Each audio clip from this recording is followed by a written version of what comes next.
Alrighty, so a long day of first round of the playoffs in terms of game number one of the playoff series is in the books. And I say it's a long day because it's a triple header. We had 6 hours of soccer that was happening. And unfortunately, I really did not like the fact that this game was scheduled a little bit later than usual because by the time this game was nearing to an end, this game was already happening. And then this game, of course, went to a shootout because, of course, it has to be. Well, this game is also happening at the same time. And you already know what I said before. I just do not like when there's two games that's going to be happening at the same time in playoff time because when playoff time does happen, I really want my full attention to a specific game because, yeah, that's where the action is going to be. But with that being said, one thing I will also say so far in this playoffs is that we're now 6 for 6 when it comes to home team getting the wins. Now, does that mean that maybe we're not going to see chaos this year, or the fact that is this going to be a situation where every single game is going to go into a free game series? Because at this rate, that feels like that is going to be the case. And if that is the case, I mean, I don't know how I will feel about that. I mean, I feel like eventually a road team will win, and I am kind of a little bit worried tomorrow might be the case that will happen, and I'll probably talk about that at the end of this video of why I think that might happen tomorrow, especially when my team is involving in tomorrow's game one of the first round of the playoffs. But with that being said, that streak actually almost came to an end. This was the closest it came to an end, and this was almost a meltdown for the Philadelphia Union. I mean, they were 2-0 up in this game. It was looking comfortable for them scoring those two quick goal in 5 minutes. But Chicago, there's just something about this Fire team that, in previous Fire teams, you would see this team just fold. Like you would just never see this team to have that tenacity and that fight back that we've seen from previous Fire team. But just something about this Fire team and something about Greg Berhalter Fire team that they just shows that never say die kind of mentality, and they almost pull off a miraculous win in game number one of this series and take the lead heading back to Chicago. Now in the first half, John Jack with the game's first shot, but he missed wide before Lukic had a volley that puts it just wide from long range. The Union was definitely on the front foot. They were trying to get the opener early. Good man with the fire first shot, but he hits that one wide. As I thought Chicago definitely woke up. It was a bit of a slow start for this team. Again, a lot of these players probably never been in this situation before. So there was definitely some nervy moment for Chicago to be back in this kind of moment before. But that being said, we did go for a period where not much really happened. The shots were kind of stuck at 3-1 in favor of the Union. And I think that was kind of the game plan for Greg Berhalter's side, that he was going to frustrate this Union team. He's going to make this Union team in terms of trying to break them down. And we've seen before the Union at times this season had their struggles when it comes to breaking out a good defensive team, and especially when the Union are not involved in these games where chaos is kind of the name of the game. You kind of see them struggle, and yeah, they really struggle for the most part to creating too much chances. Besides what we saw in the first 15 minutes, the next chance came in the 39th minute when Blake denied Bamba from close range. I been said before, the Union having problem in terms of breaking down this organized fire back line, and as a result, we head to halftime scoreless between both of these teams. In the second half, there was some chaotic sequence in the fire box, but it goes behind for a corner. Wagner would then puts it over from long range before Elliott would puts it way wide from long range. Haile Selassie then puts it wide on the volley. As all of a sudden we started to get a little bit more chances. Both of these teams were continuing to exchange some chances, but the question is, who can get the opener? Well, up to this point, the shots were 9-4 for the Union, but again, there wasn't really a lot of shots on target. There was only one shot on target. That only shot on target happened in the 39th minute. Neither of these goalkeeper really had to work very hard in terms of making save, and there wasn't really some golden chances. This feels like it was kind of proper playoff soccer, where we know in playoffs soccer, the goals are definitely not going to be as much as we see in the regular season. Especially, there are going to be some games where it's going to be a little bit of a slugfest, and it feels like this was one of them. But in the 70th minute, the deadlock was broken, as Vasilev would score from Uru to make it 1-0 in favor of the Union, and then 5 minutes later, Iloski would score. So he scored from Baribo to make it 2-0 in favor of Chicago. And all the good things I've said about this Fire defense throughout the game? Yeah, it feels like they got certified fire moment, it isn't it? Of all the good things that they done in a span of 5 minutes, we started to see the old Chicago Fire came back just crumbling thing down. But again, an old Fire team like this will probably lose 3 or 4 nothing by this point. But this is not the same Chicago Fire that you've seen before. They have shown some fight back. And in the 77th minute, Bamba did look to answer, but he was denied by Blake. And then Gutierrez puts one into the stands in the 78th minute. It's also important to note that Zikanago did not play in this game as well. He was a late scratch in this game. I believe it was a abdominal injury that kept him out in this one. So we'll see whether or not if he's available for game number 2. And I think that also kind of plays to the reason why Chicago was kind of having their problems going for on the attacking end. Ziganago is just the metronome of this attack. He's the heart and soul of this team, and you can clearly see that they miss him badly. And you can also clearly see that Gutierrez, once he comes in and act as a natural playmaker, how things kind of open up for this Fire team. And that's kind of interesting, the fact that I'm surprised that Berhalter decided not to put Gutierrez back in from minute one. I mean, I know he wants to make it defensive in this one, trying to make the Union hard to break them down, which we've seen this season that they have had their struggles in terms of doing so. But I also kind of feel like they, because of doing that, they sacrifice a lot when it comes to the attack, and they just have no creative player whatsoever. And add to the fact that Zikanago is not available in this game. I mean, it's no wonder why Chicago kind of really struggle going forward. And once Gutierrez comes into this game, you can clearly see that things were working again on the attack, because they actually have a guy that can be a playmaker for this team.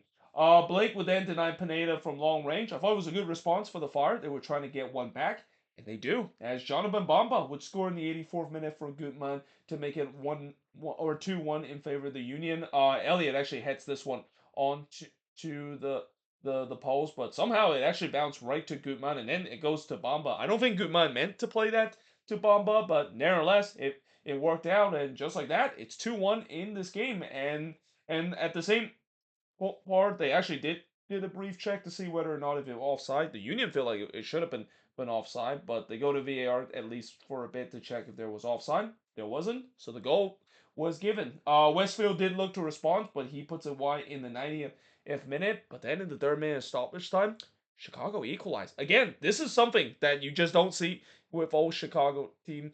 Somehow how showing the grit that they had this season, but this season has just been different. And of all players to score the equalizer, it has to be Jack Elliott, isn't it? I mean, against his former team, and I actually applaud the fact that he didn't celebrate in this moment. I mean, this must be hard on him, not only scoring an absolute banger like that in a big playoff game like that, but also not to celebrate against his former team. I mean, I get it, because he's been a long time Union player, and I'm pretty sure Union fans still love him of all the service that he's done to this team. But yeah, I mean that's to hurt, and it's got to be a tough pill to swallow, the fact that yeah, you're one of your player, and a guy that probably should have scored the winning goal in that 2023 MLS Cup if it wasn't for Gareth Bale moment.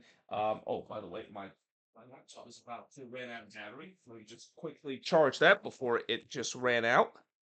I want this video to be interrupted in the middle. But yeah, anyway, just a tough moment there for fans to swallow. But what a moment for the Fire, coming back from 2-0 down. Looked like they were dead and buried, and all of a sudden it's 2-2 in this game. But then in the fifth minute stoppage time, Orihel of course got a red card in this moment. This was a very questionable red card. I mean, I get it. Yes, he definitely didn't have to come in there and intervene after there was some temper flare between Wagner and Gutierrez. But the way that he kind of knocked Wagner down, I mean, Wagner kind of sold it a little bit. He does have that reputation of maybe embellish a little bit to draw a red card in that sequence. But when I look on the replay a couple of times, I mean, I just think that was very soft. I mean, Oriel, there wasn't really too much force in terms of it. It feels like it was more Wagner, the one that was embellished in terms of that moment. And yeah, apparently the referee doesn't see it that way, and I'm going to be interested to see whether Chicago is going to contest that. I'm pretty sure they're going to appeal for that one. That really was a soft red card. The good news is it happened near the end of this game, so it kind of didn't matter. Though Westville did have an opportunity in the 7th minute, and yeah, Frankie Westville wanted this one back. I mean, he was in a good spot there, puts this one over the bar. So for the first time in these playoffs, we go to a PK shootout because again in the first round there's no extra time. It goes straight into a PK shootout. Now, what's kind of interesting, I want to mention the PK shootout. Besides the fact that the first two PK taker missed their penalty, is that there was some temper flare that was shown in the shootout as well. And this happened when Iloski basically gave the ball to Blake after he converts his penalty, and Chris Brady was having none of it. He took that personally, and I understand because Brady wants to get on with it, and the fact that yeah, I don't think I've ever seen a situation where we see some tempers flare and some coming together in a PK shootout like that. That just shows you how intense things can get in these playoffs as well. But nevertheless, by the time we go to round number 5, it would be Jesus Bueno that converts his winning penalty. Waterman, of course, hits the post in round number 4. That is, but yeah, in the end, the Union they survive. They win game number 1, despite the fact that they kind of had a bit of a meltdown in later part of this game with a 4-2 win in the shootout. The shots in this one, 16 shots with the 13 that Chicago has, 5 shots on goal with the 2 that the Union had, 7 shots off target with the 4 that the Fire has, 3 shots that was blocked with the 7 that the Union has, and possession-wise, 58% possession compared to the 42% possession that Chicago has in this game. But one thing I learned from this one is that Chicago, they definitely show a lot of grit in this one. There's no doubt that, if they had Zikanago in this one, maybe things would have been different for this team, and I have no doubt in the second game, maybe he'll be available. And if he's not available, I think Berhalter has to put Gutierrez there. They need to have a playmaker and at least a guy that can actually string in some chances as what we saw him do when he came off the bench. But for the Union, they got lucky out of this game. I mean, I'm pretty sure if you're a Union fan, you're getting PTSD in terms of some of the most heartbreaking playoff moment that this team have suffered. But luckily for them, they redeemed themselves in the shootout and they have a 1-0 lead. Now going on the road to SeatGeek Stadium in Bridgeville and look to close that out next week in Chicago. Now, moving on in terms of the next match to a match that wasn't close whatsoever. I mean, to say this game was close and to say that Vancouver, I'm pretty sure they are very pissed off after what happened on decision day losing out for that top spot in the West is an understatement. I mean, this felt like very similar to what we saw between the Galaxy and Colorado. Where remember last year when the Galaxy won like 5-0 against the Rapids, it was just in total domination from the minute the referee blow the whistle, and this kind of felt like it was the same thing. It's was such a domination, the fact that Dallas unfortunately made some very unwanted history in this game as well. Now in the first half, as expected, Vancouver kind of controlled possession. They were on the front foot. The first shot of the game did see Berhalter hits it right to Kolodi before Sabi was in on goal there, but was poked away in a crucial moment by Urigide. And then Kolodi robbed Sabi from point blank. Yeah, Sabi definitely had a lot of big chances this one. This was also a very good game by him, but one that, yeah, he felt like he probably should have at least got a goal or at least an assist in this one.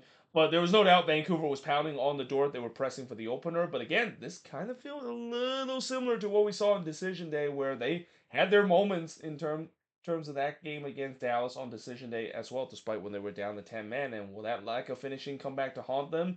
Sabi did try to round Kolodi there, but Kolodi just said no. He was able to get their furs, and I also wrote it feels like it's a duel between Sabi and Kolodi because the amount of time that both of these players have been intervening in terms of big chances that was created by Vancouver, yeah, it just feels like it's a real duel right now, and I give the advantage to Kolodi because he hasn't conceded a goal to Sabi.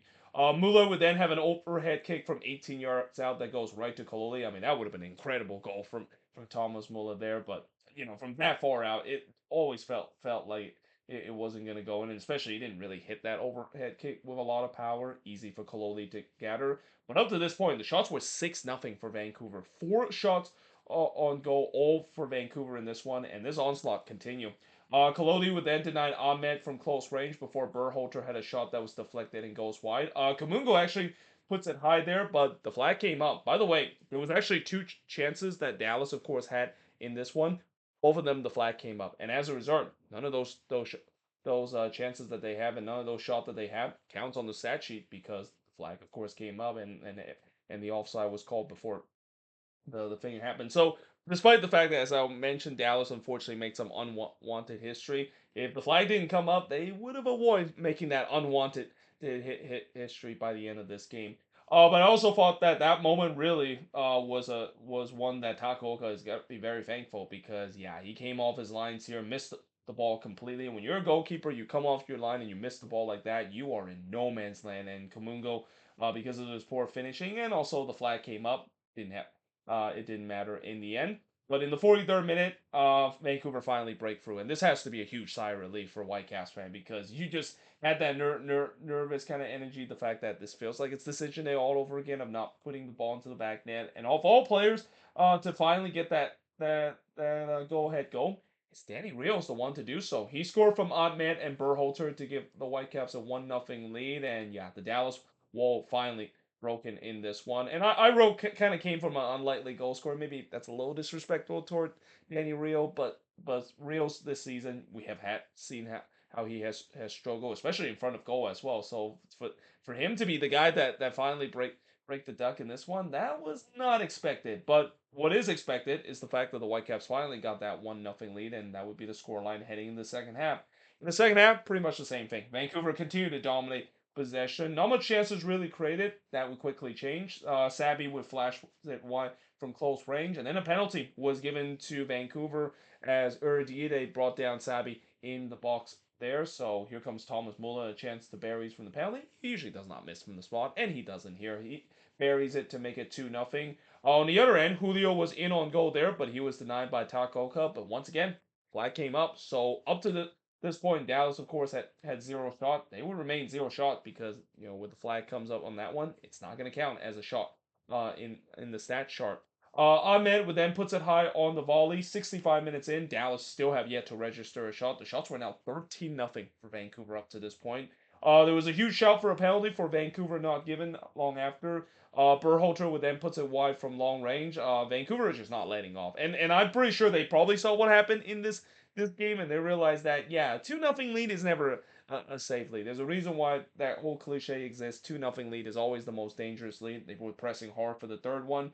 Berhalter would then puts it wide again from long range before Muller hits it wide on the back post. Muller would then puts it wide from long range. Dallas just cannot wait for the full time whistle. I mean, it just feels like they definitely didn't show up in this one whatsoever, and they also are kind of partially run into a very pissed off Vancouver team. I mean, I had a feeling this was going to happen because the Whitecaps, they must be very frustrated that they lost out their top spot in this one, and what a way to put your frustration out on the team that basically is the reason why you lost the top spot in this one. Because really, from minute one, it feels like Jasper Sorensen's side was on a mission, and in the 83rd minute, they would make it 3-0 as Kenji Cabrera would score for Ilulami to make it 3-0 in favor of Vancouver.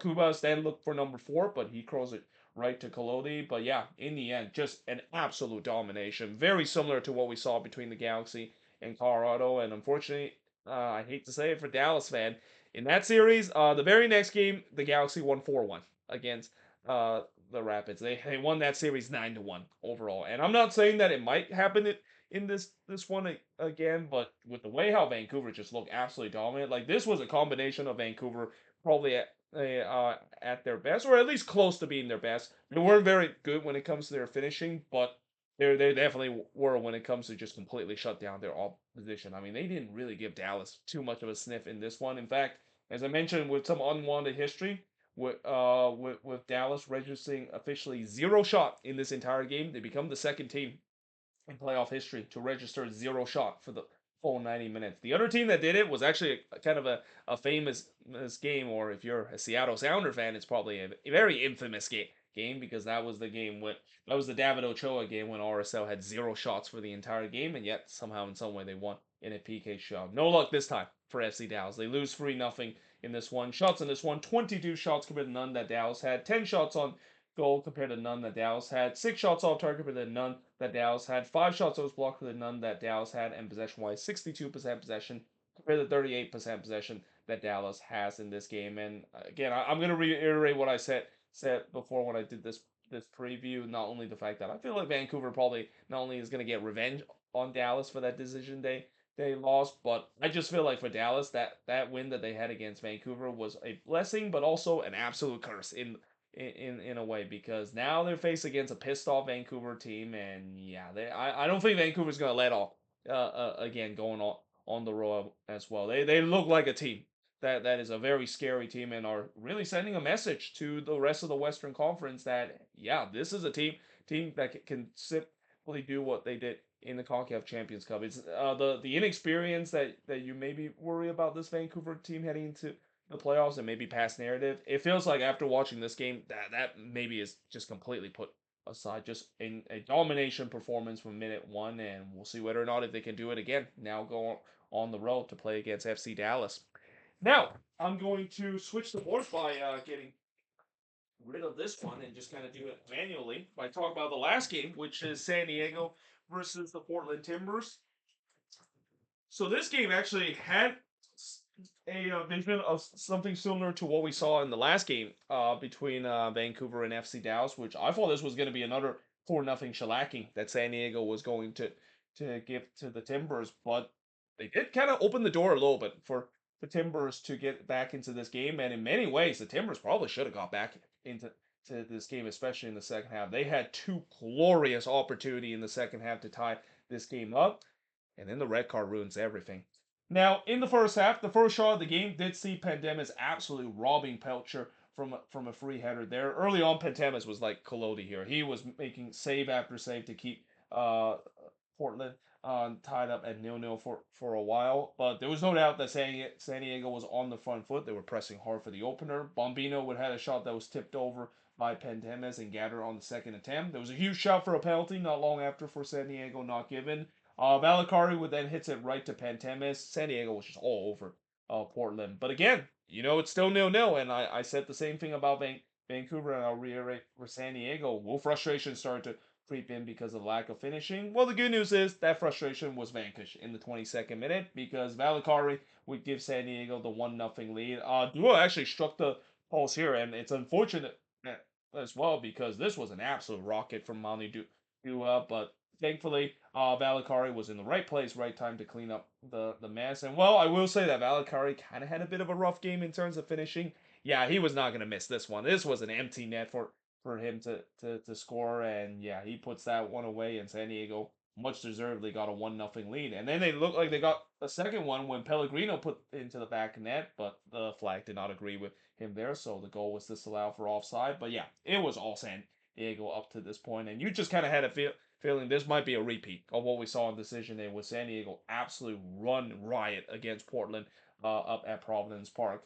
Mora would then hits one right to Dos Santos as that was the game's first shot for the Portland Timbers, and then just 1 minute later after the Timbers got their first shot, they would give up the second goal of the game as Anders Schreier, who else? I mean, you knew this was going to happen with the amount of carry job that he's been doing this season for San Diego. You knew he was going to be on the goal scoring chart or the assist chart. And here he ends up on the goal scoring chart. He scored from Bombino to make it 2-0 in favor of San Diego. Valde did look to respond, but he was denied by Dos Santos. But then the 35th minute, he would finally score his first career MLS goal. And this has been a long time coming. I mean, Christopher Valde, he has had a lot of chances during his time. And there's been frustration, at least for Timbers fans, in terms of the lack of finishing that he has been. But he finally broke his duck for the Timbers, scoring his first career MLS goal from Anthony and Chara. And just like that, it's a 2-1 game, and all of a sudden, on the phone, boys and girls, this might not be a 4-0 shellacking that I thought it was going to happen. Pellegrino did look to respond, but he hits it right to Pantemis on the free kick. There was another shot for a penalty for San Diego not given, but we do head to halftime with San Diego leading 2-1 in this game. In the second half, it was kind of almost the same story, at least in the beginning, where San Diego continued to dominate possession. The Timbers were kind of pinned deep again, and just hope that maybe they'll look for some counter-attacking moment to exploit the San Diego team, which, to be fair, they actually did do it a couple of times. There were a couple of times when they do hit the transition. San Diego was kind of having a tough time to try to get her back. And that's kind of one thing I will say about the San Diego team with the way that they are at times could be vulnerable in terms of transition. And that's mainly due to the fact that this is a team that likes to have the ball and likes to commit a lot of man forward and like to also play the high line as well. So if you can get behind them, if you can get behind the initial lines of confrontation, you're pretty much in on goal. And there's been a couple of times we saw that with the Portland Timbers in this game. Valakari would then puts it wide from close before Pantemis denied Bear, who tried to dink this one over Pantemis there. San Diego continued to press for that third goal, trying to get that 2 goal lead back. There was another shot for a handball for San Diego, not given again. And then in the 61st minute, these were the big chances that I mentioned the Timbers would want to have back. It started with Anthony was in on goal there, but somehow he just missed it wide. And I'm not surprised he missed that one wide. He just never looked confident when he was going through a goal. He's been going for a bit of a rough patch lately, and that's kind of a sign of a guy that is clearly have no confidence whatsoever. But yeah, that despite that is a grade A chances for the Portland Timbers. They haven't had a lot of those chances. They haven't had a lot of times where they did run behind the San Diego defense, but that was one of the times to do so, and they couldn't capitalize. And speaking of not capitalizing, Kamal Miller, who was kind of the hero in the playing game against RSL, he had a free header here, and he had a chance to score again in the playoffs. He missed this one. Why? And this was another glorious opportunity. It also came off of a set piece as well. And all of a sudden, I mean, wrote the alarm bells are definitely ringing on the San Diego's team. I mean, as dominant as they have been in this game, the fact that it's only a 1 goal game and the fact that they just give up 2 grade A chances for the Portland Timbers because of them being vulnerable on transition and set pieces. Yeah, I guarantee Mikey Veras is very concerned, and even the 30,000 fan inside Snapdragon Stadium, you can definitely felt the tension as well with the way that the Timbers were really starting to get the momentum. But the good news is that momentum quickly came to an end, and they can thank Jimmy Forey for this because yeah, just this was absolutely silly from Jimmy Flory there. I mean, you just got a yellow card just 60 seconds in, and also one that he kind of swing an arm in when the free kick was delivered, and they actually did check to see whether that was worthy of red. They didn't give so. So when you almost got a red card because of that, I mean, the last thing you need to do is just get another yellow card, right? Well, apparently Jimmy Flores didn't get that memo. He made a silly challenge here to get himself another yellow card, and that is going to drive everyone nuts. I mean, that's going to drive Phil Neville nuts. That's going to drive Timbers fans nuts. I mean, that's even going to drive his own teammates nuts too, because you just cannot get 2 yellow cards in just 60 seconds, especially just an absolute momentum killer too. Because after this, Portland never really regained that momentum. Pentemis would then deny Dryer, but he did spill this one, and here comes Valkyrie, another chance to make it 3-1, but he puts that one wide there. Again, besides the goal that Valkyrie scored in the first half, it was kind of a rough night for him in front of goal. But I also thought that even with this man up, you kind of feel like San Diego need this third goal. You don't want to leave the door open for this Timber side. Dryer tried to make it get 3-1 as he was trying to clip this one from 40 yards out, and this happened when Pantemis kind of gave it right to him there, but this time he wasn't able to convert. Not unfortunately, not something similar to what he did against Minnesota earlier this season at Allianz. But in the end, despite some nerves to try to hold on to this 1 goal lead, San Diego was able to do so. The Timbers they just never really got things going. Part of that is of course them being down to 10 men, but they really just never kind of forced the issue late in this game that I think they probably should have done, because I think people need to remind Phil Neville that this is not a two-legged affair anymore. You got to go for it. It doesn't matter if you lose 3 or 4-1 in this game. It all counts the same. And in the end, they will have to go to Providence Park in a must-win situation once again. They lose this one 2-1. San Diego wins their first ever playoff game in club history. As the shots in this one, 14 shots for the 5 that the Timbers had, 3 shots on goal for the 8 that San Diego has. Both teams had 2 shots off target, 4 shots that was blocked for the none that the Timbers had, and possession-wise, 64% possession compared to 38% possession the Timbers has in this game. So when you look at the stats, kind of similar to the game that we saw between Vancouver and Dallas, where the home team were mostly dominant. But when you look at this game, again, if you're a Portland Timbers fan, you would be very frustrated in terms of how this one went. Because even though I know they were not the better team in this one, they had their moments in this game. They those 2 chances that they had in the second half, and then just the red card by Jimmy Fourier and very meaningless 2 yellow cards in 60 seconds.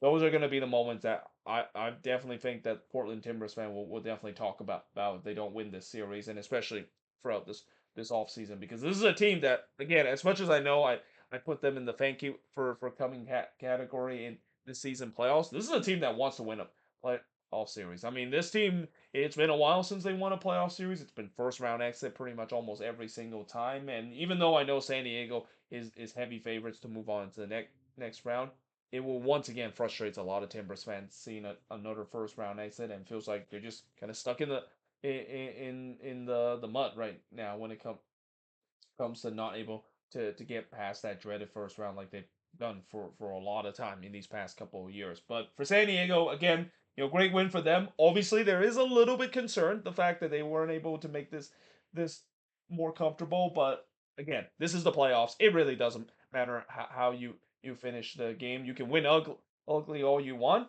but as long as you win in the playoffs, and in this case get a 1-0 series lead and put all the pressure on the Timbers heading into the game at Providence Park, that's all that matters. And that's kind of the case really for the rest of the playoffs for all these teams as well. But either way, hope you guys enjoyed this video. If you do, make sure you like, smash the subscribe button. So again, tomorrow we got 2 more games that's going to be happening. We got the Hell is Real derby between Columbus and Cincinnati tomorrow, and then get to see my team play in the playoffs as Minnesota play against Seattle. And as I said, so far teams are 6-for-6 at home.